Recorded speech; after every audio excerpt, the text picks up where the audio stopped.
Well, hello there. Glad to make time for one of our gallant troopers, but I am rather busy, so, what can the President of the United States of America do for you? You really don't know, do you? Let me tell you about mankind's salvation. A little history first.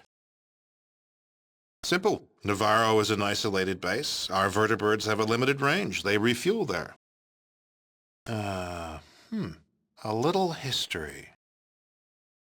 We've run short of certain critical chemicals. We can get them from the drug labs of New Reno. If the mutant mobsters use our guns to kill each other, it just saves us the trouble.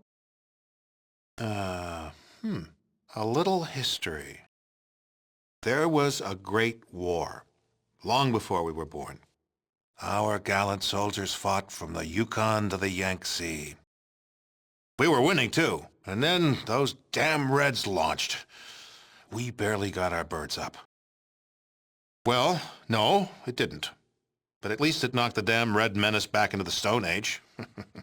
Well, no, not quite. You see, we had planned ahead. We were ready. We had a number of sanctuaries that would enable the glorious American civilization to endure. This facility, the vaults, were part of the great plan. Actually, they worked almost exactly the way they were supposed to. You might call it a social experiment on a grand scale. The vaults were set up to test humanity. Some had not enough food synthesizers. Others had only men in them. Yet others were designed to open after only 6 months. They each had a unique set of circumstances designed to test the occupants. Vault 13 was a special case. It was supposed to remain closed until the subjects were needed. Vault 13 was, in scientific parlance, a control group. An unfortunate and unforeseen accident. However, as it turns out, a rather fortuitous one.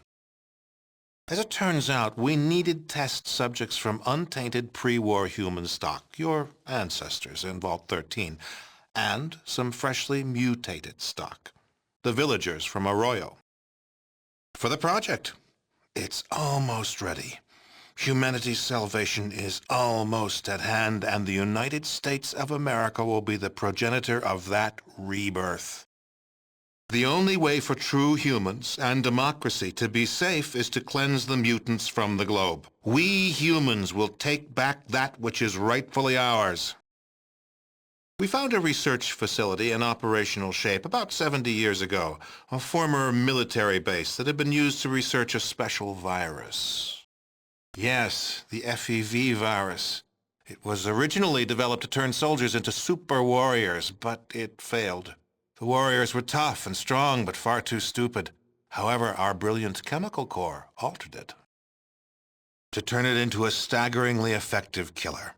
Any humanoid that isn't inoculated against its effects before its release will die. That is the project.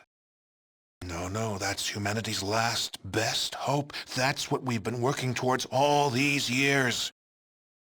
But that's one of the advantages of the FEV virus. We can release it right here, and the jet stream will carry it worldwide.